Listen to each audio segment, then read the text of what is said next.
जय हिंद। Welcome back to my channel. मैं प्रभात कुमार रोज की तरह आज भी बायोलॉजी का एक मोस्ट इम्पोर्टेंट टॉपिक ब्लड लेकर के आए हैं। बायोलॉजी का सबसे इम्पोर्टेंट चैप्टर है कौन? रक्त। तो आज हम पढ़ेंगे रक्त के बारे में। आइए देखते हैं और साथ ही इसे खुद भी समझें और अपने दोस्तों के पास भी शेयर कर दें ताकि आपके दोस्त भी समझ सकें रक्त। चलिए देखते हैं। रक्त का जो अध्ययन होता है, रक्त के बारे में जो जानना होता है, जानने की प्रक्रिया जिसको हम लोग अध्ययन कहते हैं, रक्त के बारे में स्टडी करना सेरोलॉजी या हेमेटोलॉजी कहलाता है। क्या कहलाता है?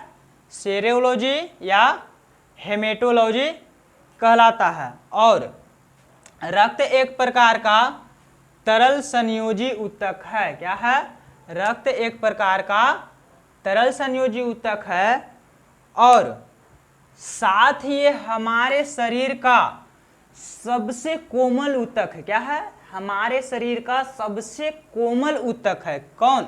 ब्लड। और ब्लड का जो स्वाद होता है वो नमकीन होता है। कैसा होता है? नमकीन होता है। और ब्लड का जो पीएच मान है वो 7.4 होता है। 7.4 होता है। और आपको पता है, केमिस्ट्री में पढ़े होंगे, वह पदार्थ जिसका पीएच मान 7 से कम होता है। क्या होता है? वह पदार्थ जिसका पीएच मान 7 से कम होता है वह अम्लीय पदार्थ होता है। और वह पदार्थ जिसका पीएच मान 7 से अधिक होता है वो क्षारीय होता है। और जिसका पीएच मान एक्यूरेट 7 होता है वो क्या होता है? उदासीन होता है। तो आप देख सकते हैं रक्त का पीएच मान 7.4 होता है। तो 7.4 यानी कि 7 से अधिक है तो यह पदार्थ क्या हो जाएगा आपका? क्षारीय पदार्थ। यानी कि रक्त कैसा पदार्थ है? तो क्षारीय पदार्थ है। आगे देखते हैं। रक्त जो होता है हमारे शरीर के कुल भार का 7 से 8% भाग रक्त होता है। यानी कि कहने का मतलब ये है कि यदि कोई 100 केजी का मनुष्य है, कितना? 100 केजी का मनुष्य है, तो उनमें 7 से 8 केजी जो भार होगा वो ब्लड का होगा। समझ गए होंगे। और नर में ब्लड की मात्रा 5.5 लीटर होती है। 5.5 लीटर होती है।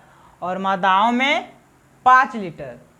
हमने किसी से पूछा कि महिलाओं में आधा लीटर रक्त कम क्यों होता है, तो जवाब मिला था कि महिलाओं में आधा लीटर रक्त इसलिए कम होता है कि वो शादी के बाद रक्त को चूसने का कार्य करता है ना। ऐसा कोई बात नहीं है, प्रकृति है। ठीक है, आधा लीटर रक्त कम होता है। और रक्त जो होते हैं वो प्लीहा में जमा होता है। कहाँ होता है? प्लीहा, जिसको हम तिल्ली कहते हैं। रक्त का स्टोर कहाँ होता है? प्लीहा में होता है। और इसकी जो मृत्यु भी होती है, मृत्यु इसका कहाँ होता है? कब्र जिसको कहते हैं वो भी प्लीहा में होता है। इसलिए इसको हम कब्र, ब्लड का कब्रगाह भी कहते हैं। और इसे हम ब्लड बैंक के नाम से भी जानते हैं। क्यों? क्योंकि यहाँ पे ब्लड स्टोर होता है, ब्लड आकर के यहाँ जमा होते हैं। रक्त का जो रंग होता है लाल होता है, सबको पता है कि नहीं? रक्त का रंग लाल होता है। किसके कारण, किसके उपस्थिति के कारण ब्लड का रंग लाल होता है? तो वो है आपका हीमोग्लोबिन। हीमोग्लोबिन के कारण रक्त का रंग लाल होता है। तो कभी कभी एग्जाम में या क्या पूछता है, ब्लड का हीमोग्लोबिन का लेवल पूछता है। मादाओं में हीमोग्लोबिन कितना होता है, पुरुषों में कितना होता है? तो आप यहाँ देख सकते हैं पुरुषों में 14 ग्राम पर डेसीलीटर होता है। कितना होता है? 14 ग्राम प्रति डेसीलीटर पुरुषों में हीमोग्लोबिन की मात्रा पाई जाती है और महिलाओं में 13 ग्राम प्रति डेसीलीटर हीमोग्लोबिन की मात्रा पाई जाती है। और आपको पता है जब शरीर के अंदर ब्लड जब शरीर के अंदर होता है तो जमता नहीं है, लेकिन जैसे ही शरीर के किसी अंग के कट जाने पर ब्लड बाहर आता है तुरंत तुरंत जम जाता है ना। तो शरीर का अंदर क्यों नहीं जमता है, शरीर के बाहर क्यों जम जाता है? तो शरीर के अंदर जो होता है एक विशेष प्रकार का प्रतिस्कंदक हिपेरिन निष्क्रिय अवस्था में पाया जाता है। समझ रहे हैं? प्रतिस्कंदक होता है हिपेरिन जो शरीर के अंदर निष्क्रिय अवस्था में पाए जाते हैं, तो रक्त शरीर के अंदर नहीं जमता है। समझ रहे हैं? और जैसे ही रक्त शरीर के बाहर आते हैं तो हिपेरिन जो होता है सक्रिय हो जाता है। समझ गए? हिपेरिन तुरंत सक्रिय हो जाते हैं और ब्लड तुरंत जम जाता है। समझ गए? और अभी अभी हम बताए हैं कि ब्लड जैसे ही शरीर के बाहर आता है तो जम जाता है, लेकिन आप सुने होंगे जब ब्लड डोनेट किया जाता है तो एक मनुष्य से पहले बोतल में जाता है और बोतल से फिर मनुष्य में डोनेट होता है। प्रक्रिया तो आपको पता होगा।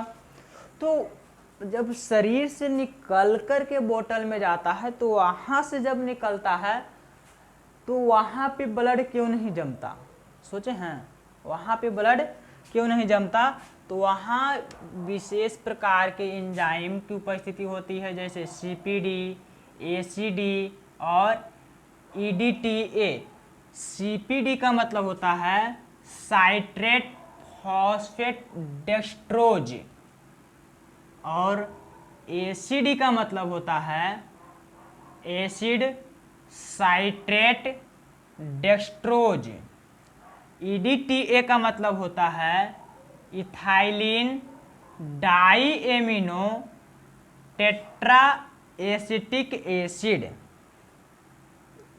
इन तीनों एंजाइमों को 4 डिग्री सेल्सियस पे बोतल में रखा जाता है, जिसके कारण वहाँ रक्त क्या होता है?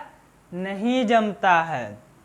अब अगर हम ब्लड की कार्य की बात करें तो सबसे पहला कार्य इसका हो जाता है ताप का नियंत्रण करना। ब्लड का मेन कार्य होता है ताप का नियंत्रण करना। जब तक हमारे शरीर के अंदर ब्लड का परिसंचरण होते रहेगा तब तक हमारा शरीर का तापमान नियंत्रित रहेगा। आप हाथ को ऐसे लगड़ते रहिए, आप तब तक लगड़िएगा तब तक आपका हाथ गर्म रहेगा, और जैसे ही छोड़िएगा तो कुछ समय बाद आपका हाथ फिर से उसी अवस्था में आ जाता है। तो आप लगड़ रहे हैं तो आपका हाथ गर्म है कि नहीं है? तो इसी प्रकार से जब तक हमारा सांस चलेगा, जब तक मनुष्य जीवित रहता है, तब तक शरीर के अंदर ब्लड का परिसंचरण होते रहता है।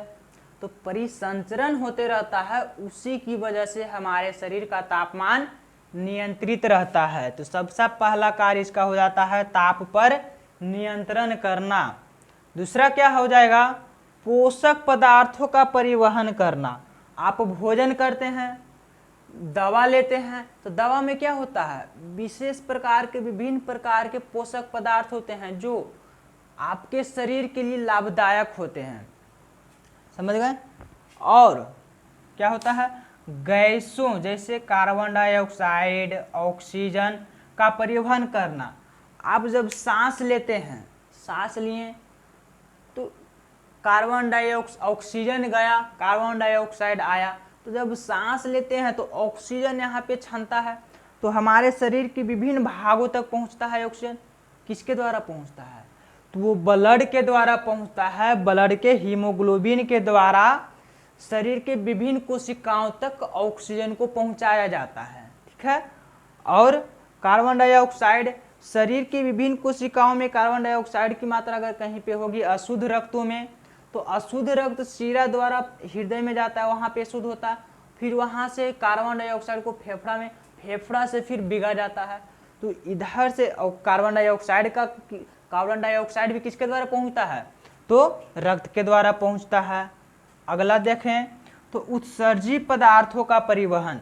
हमारे शरीर में विभिन्न प्रकार के हानिकारक पदार्थ भी हैं, जैसे यूरिया, अमोनिया, ये सब का हमारे शरीर में कोई विशेष कार्य नहीं है, हानिकारक पदार्थ ही हैं। तो उसका परिवहन करना, उसको परिवहन करके ले जाएगा वृक्क के पास, किडनी के पास, उसको तुरंत पकड़ लेगा, उसको पकड़ेगा बस उसको फिर पीछे छाट देगा। यही कार्य होता है ब्लड का। बाकी उत्सर्जन तंत्र कभी पढ़ा देंगे, देख लीजिएगा। तो आज के लिए इतना ही। ब्लड का 2 से 3 टॉपिक और लावेंगे, ब्लड परिसंचरण तंत्र, ब्लड क्लॉथिंग, ब्लड ग्रुप, ये सब आपको पढ़ाया जाएगा। इसके नेक्स्ट क्लास में देखेंगे ब्लड के प्रकार। आज हम सिर्फ देखे हैं ब्लड क्या होता है, अगला क्लास में देखेंगे ब्लड का प्रकार। तो आज के लिए इतना ही। बाकी लाइक शेयर कमेंट करते रहिए, और आज का टॉपिक आपको कैसा लगा अपने अनुभव को कमेंट बॉक्स में बताना न भूलें। जय हिंद, मिलते हैं नेक्स्ट क्लास में। इसका स्क्रीनशॉट ले लें।